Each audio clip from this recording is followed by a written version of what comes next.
C'est un travail spirituel que tu viens de faire. Le combat n'est pas charnel. Le combat est spirituel. Si tu as chaussé du 38, tu vivras dans la douleur. Amen. Amen. Alléluia. C'est pourquoi Dieu avait permis que tu sois là aujourd'hui, pour que tu récupères ta place, la place que tu cherches. Il fallait bien retrouver cette place-là. Et crois-moi que le Seigneur t'a écouté. Tu as récupéré la place. Amen. Tu vas commencer à vivre lentement, sûrement le bonheur de cette place. Amen. Acclame encore pour le Seigneur. J'ai besoin d'une personne qui veut témoigner pour la gloire de Dieu. Une personne. Nous acclamons très fort pour le Seigneur. Le micro, s'il vous plaît. Jésus.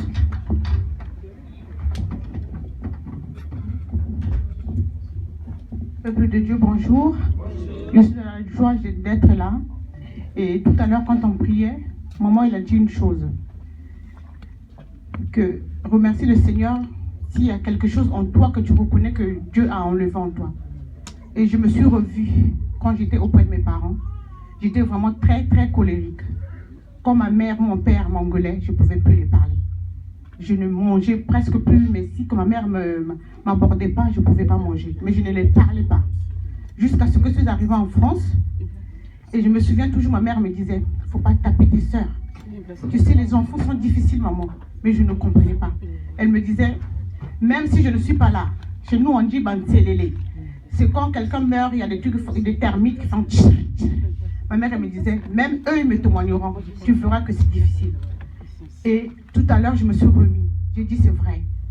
Et grâce à cette situation que j'ai vécue, d'être là, avoir les enfants, sans pour autant savoir comment arranger la tête, j'ai pensé à ma mère. Et je me suis dit, c'est vrai. Cette colère que j'avais en moi, en traversant cette étape-là, d'avoir des situations dans la vie. Et aujourd'hui, je peux pardonner. Même une personne m'a fait du mal. Même une personne m'a fait comment? Je vais vers la personne. Je parle à cette personne comme si rien n'était. Donc je bénis mon Dieu pour cela, pour cette grâce qu'il a fait en moi de m'avoir changé. Amen. Et je dis merci à mon Seigneur. On acclame très fort le Seigneur. Toi aussi tu peux le faire. Tu peux aussi arriver. Des rancuniers. Tu marches avec ça dans ton cœur. Tu viens puis à l'église, tu cries, tu chantes. Oh. Qui encore? On acclame pour le Seigneur.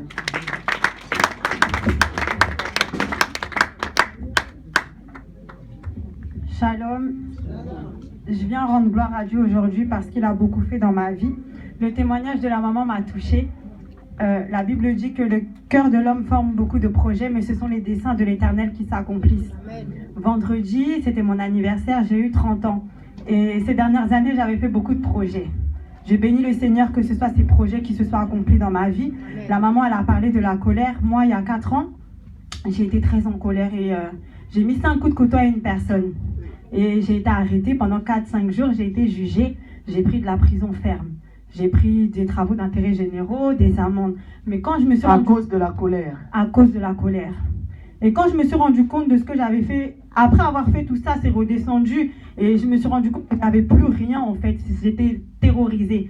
Et j'ai commencé à m'en remettre au Seigneur. Le Seigneur m'a tellement aidé dans cette épreuve. J'ai souffert dans cette épreuve, mais le Seigneur, il était avec moi. Et je disais, mais Seigneur, ça fait des années, j'essaye d'arrêter la colère. Tout le temps, pendant toute ma vie, je disais, oh, j'arrête, cette fois-ci, je vais arrêter. Mais j'arrêtais jamais. Et les gens, l'ennemi utilisait les gens, en fait, pour me pousser à bout, parce que comme je suis menue, je suis toute fine, les gens aimaient beaucoup me manquer de respect ou me blesser. Mais moi, j'arrivais toujours, je prenais des armes, je ne laissais pas, je faisais toujours des méchancetés, mais ce n'était pas possible. Et Dieu m'a changé. Aujourd'hui, j'ai 30 ans, quand je regarde de là où je viens, ce que j'ai laissé derrière moi, je peux bénir le Seigneur. C'était mon anniversaire, j'ai fait un bilan vendredi et je remercie vraiment le Seigneur. Non seulement parce qu'il m'a changé, mais aussi parce que j'ai la vie, je suis vivante. Et ça, c'est une grâce parce que j'ai laissé des gens derrière moi. Il y a des gens qui sont morts. Il y a une copine à moi, il y a 2 ans, elle est décédée du sida. Dans les mêmes choses, on était, mais moi, je suis là. J'ai la santé, j'ai la vie et j'ai Jésus-Christ de Nazareth. C'est une grâce. C'est terrible. C'est beau de couper, c'est terrible.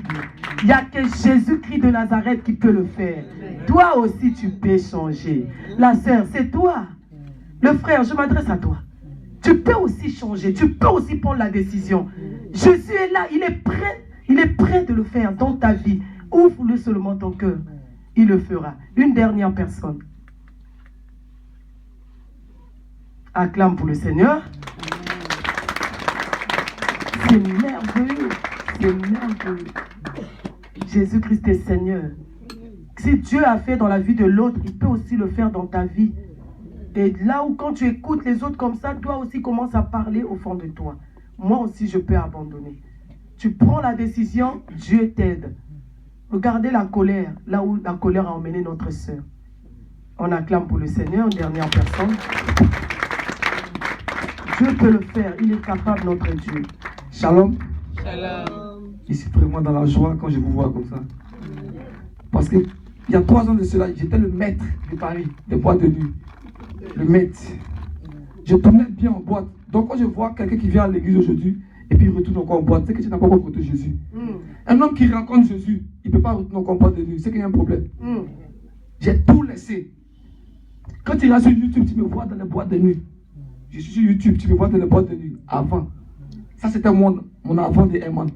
Depuis que j'ai rencontré Jésus, ma vie a changé. J'avais beaucoup de copines, beaucoup à Paris. Et avant, je n'ai pas eu de trophée. Mais depuis que j'ai rencontré Jésus, j'ai eu ma femme. J'ai connu le Seigneur. Alléluia. Elle est où ta femme? On en est là ici. Elle est où là? Elle est où cette femme là? Mais nous on ne la connaît pas. Mais est-ce qu'il y a des mamans dans cette salle là? Alléluia. Hey. Oh. Donc elle avait beaucoup de rivales. Beaucoup. On m'a tout fait. Oh, Jésus est bon. Amen. Donc aujourd'hui, elle est restée seule. Alléluia. Elle a eu cédé. Elle seulement. Amen. C'est son Dieu qui a fait la différence. Tu as récupéré. Ah oui. La chaise. Alléluia. Attrape ta femme, attrape ta femme. Allez, allez, on acclame. Ah, Jésus, gros bisous. Il n'y a que Jésus qui peut faire ça. Amen. Toi aussi, si tu laisses de gérer 4 hommes, Dieu va donner ta chaise. Si tu arrêtes de gérer 5 femmes, Dieu, frère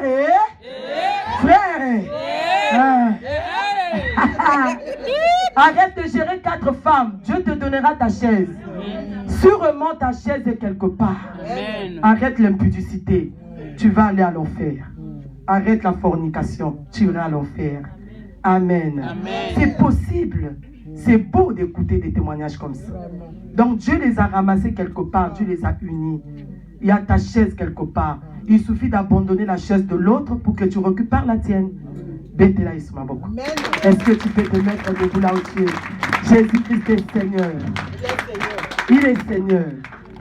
Aujourd'hui, les deux sont des serviteurs de Dieu. Dieu leur a donné une belle petite fille.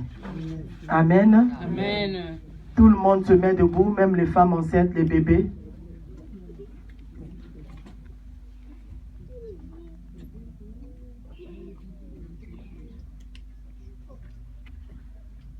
Quand je vais appeler l'homme de Dieu, nous allons acclamer pour le Seigneur. Je vais remettre la parole à Papa Tony et nous acclamons très fort pour le Seigneur.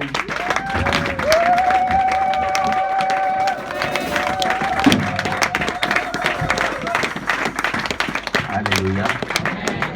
Jésus-Christ est bon, il est Seigneur et il continue à faire des miracles. Je me permets aussi de faire un témoignage car il s'agit de mon père. Il y a quelques mois, je vous avais présenté mon père ici, qui est aussi celui de l'évangéliste Manik qui est derrière, c'est mon jeune frère. Et il s'avère que mon père était malade. Vous l'avez vu, bien en forme, mais il était malade plutôt, rangé par un cancer de la prostate. Voyez-vous, il est arrivé depuis le mois d'août.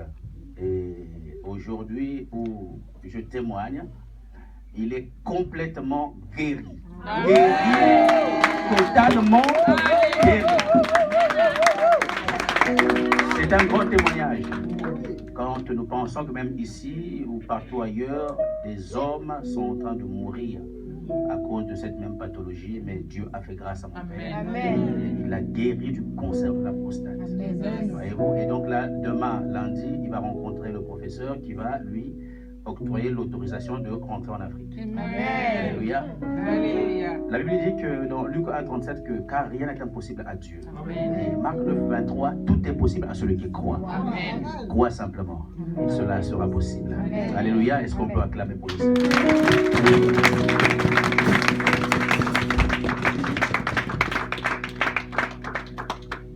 Je voulais dire à quelqu'un que tu es au bon endroit et au bon moment.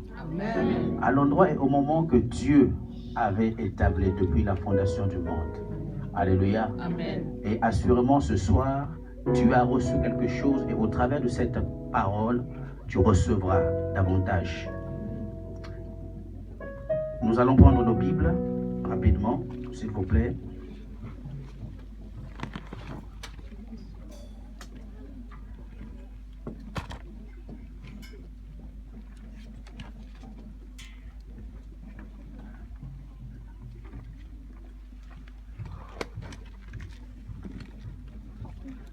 Nous allons dans le livre de Jérémie.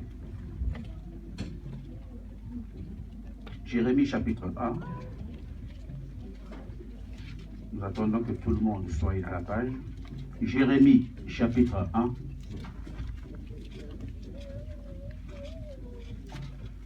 Nous allons lire à partir du 5e verset jusqu'au 12e.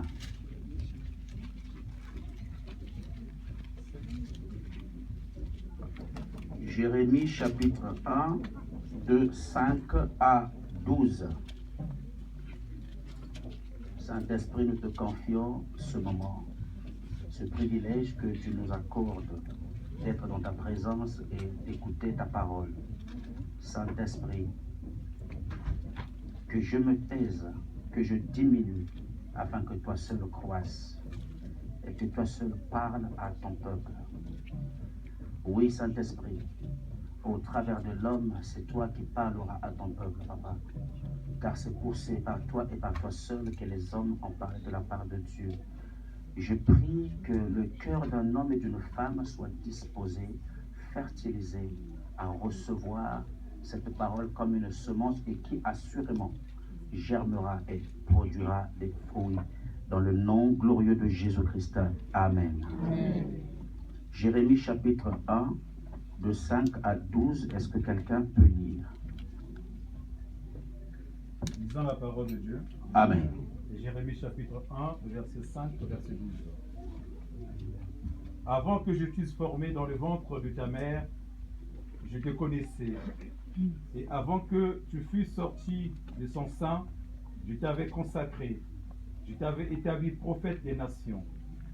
Je répondis, ah, Seigneur éternel, voici, je ne sais point parler, car je suis un enfant. Et l'Éternel me dit, ne dis pas, je suis un enfant, car tu iras vers tous ceux auprès de qui je t'enverrai, et tu diras tout ce que je t'ordonnerai. Ne les crains point, car je suis avec toi pour te délivrer, dit l'Éternel. Puis l'Éternel étendit sa main et toucha ma bouche. Et l'Éternel me dit, voici, je mets mes paroles dans ta bouche. Regarde, je t'établis aujourd'hui sur les nations et sur les royaumes, pour que tu arraches et que tu abattes, pour que tu ruines et que tu détruises, pour que tu bâtisses et que tu plantes. La parole de l'Éternel me fut adressée en ces mots. Que vois-tu, Jérémie? Je répondis, je vois une branche d'amandier. Et l'Éternel me dit, tu as bien vu, car je veille sur ma parole pour l'exécuter. Amen. Amen. On peut s'asseoir, merci.